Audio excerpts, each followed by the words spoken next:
नमस्कार. आपल्या सगळ्यांचे सोशल महाराष्ट्र न्यूज चॅनलमध्ये हार्दिक स्वागत. चला वळूया तर एका नवीन बातमीकडे. आजची बातमी. शिरपूर तालुक्यात युरिया खताची तीव्र टंचाई जाणवत असून त्याचा फटका थेट शेतकऱ्यांना बसत आहे. खरीप हंगाम सुरू असूनही खत न मिळाल्याने अस्वस्थ झालेल्या शेतकऱ्यांनी थेट तहसील कार्यालयावर धडक दिली.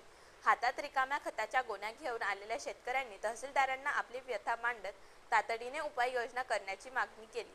कृषी अधिकाऱ्यांनी तत्काळ दखल घेत युरिया खताचा पुरवठा लवकरच सुरळीत होईल असे आश्वासन दिले. मात्र जर लवकरात लवकर खत उपलब्ध झाले नाही तर तालुका कृषी कार्यालयावर मोठ्या प्रमाणावर जन आंदोलन छेडण्यात येईल असा इशारा शेतकऱ्यांनी यावेळी दिला. आंदोलनादरम्यान तालुक्यातील विविध भागातून आलेले शेतकरी मोठ्या संख्येने उपस्थित होते. काही शेतकऱ्यांनी शासनाच्या नियोजन शून्यतेवरही तीव्र नाराजी व्यक्त केली. गेल्या 15-20 दिवसापासून तालुक्यातील शेतकऱ्यांकडून खूप तक्रारी होत होत्या की आम्हाला खत विक्री दुकानांवर खतं मिळत नाही, विशेषतः युरिया मिळत नाही. आणि मग ह्या संदर्भात आम्ही आज अनेक दुकानदारांना देखील भेटलो, त्यांना जाब देखील विचारला आणि आज तहसीलदारांकडे देखील आलो होतो. योगायोगाने तिथं तालुक्याचे कृषी अधिकारी देखील भेटले.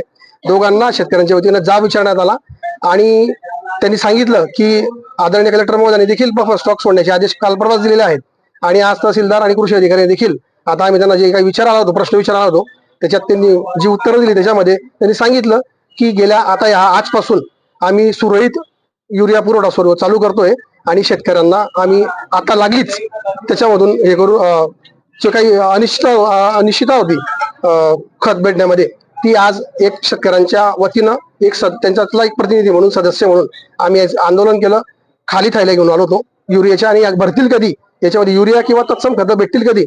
तर आज तहसीलदारांशी एक व्यापक चर्चा झाली आणि त्याच्यात कृषी अधिकारी असतील, तहसीलदार यांनी आम्हाला आश्वस्त केलंय की आम्ही आत्ताच या मिनिटापासून आम्ही तत्काळ याच्याने आम्ही आज हे खत वाटप सुरू करत आहोत. बातमी आवडल्यास चॅनलला लाईक व सबस्क्राईब करा व दररोज अशा नवनवीन बातम्या पाहण्यासाठी चॅनलला फॉलो करा. धन्यवाद.